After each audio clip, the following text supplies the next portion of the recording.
the question is, where does our patience come from? Okay, yes, we've said part of being Muslim is that you gotta be patient. It's a necessity of life. We're gonna be tested, and therefore patience is required. But where do we seek this patience from? Well, the first place we seek patience from is our spirituality, is our connection with our Lord. And that was the way of the prophets. The prophets, when they were struck with a calamity, when they went through hardship, and they needed to be patient, and they knew they had to be patient in this moment, who did they turn to? They turned to Allah subhanahu wa ta'ala.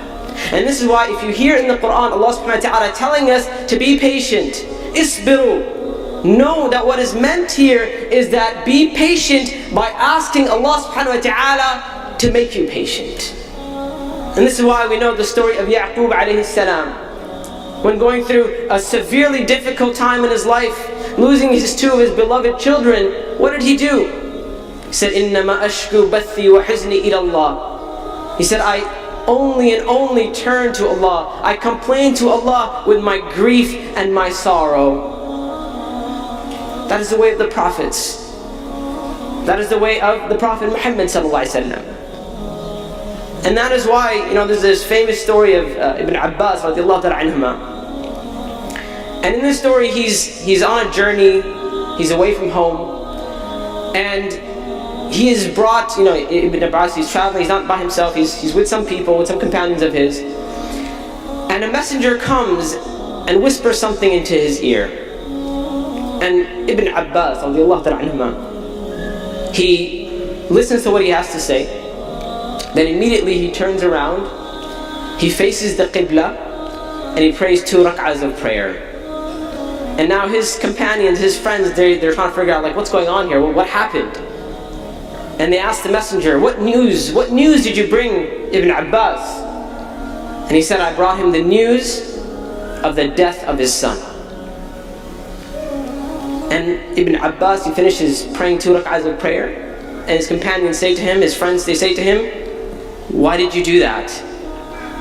We didn't even see the expression on your face change. We didn't see you cry. We didn't see you get upset. We didn't see any reaction from you. We just saw you immediately turn around and pray 2 rak'ahs of prayer. And Ibn Abbas radiallahu ta'ala anhuma, he replies to them. He said, haven't you heard Allah subhanahu wa ta'ala tell us, Ya ayyuha alladhina amanu, ista'inu bis-sabri was-salah. Haven't you heard Allah subhanahu wa ta'ala say that those of you who believe seek help in patience and prayer? Inna Allaha ma'as sabirin. Allah is with those who are patient. That was the understanding of Ibn Abbas radiallahu ta'ala anhuma. And you know what that was? That was the education that the Prophet sallallahu alaihi wasallam gave to the companions. That they knew in that moment of calamity, that moment of difficulty, what do they have to do? Immediately turn to Allah subhanahu wa ta'ala. Because relief and comfort can only come from Allah subhanahu wa ta'ala in that moment. You can have the best friend in the world, the person who knows you the best. You can go talk to your soulmate. You can go talk to your therapist, talk to whoever you want. But compared to Allah subhanahu wa ta'ala, means nothing. Because the comfort that Allah subhanahu wa ta'ala can bring us in those times, in those moments, it's unparalleled. That was the upbringing that the Prophet gave to the companions of the Prophet, to the companions radiallahu ta'ala anhum.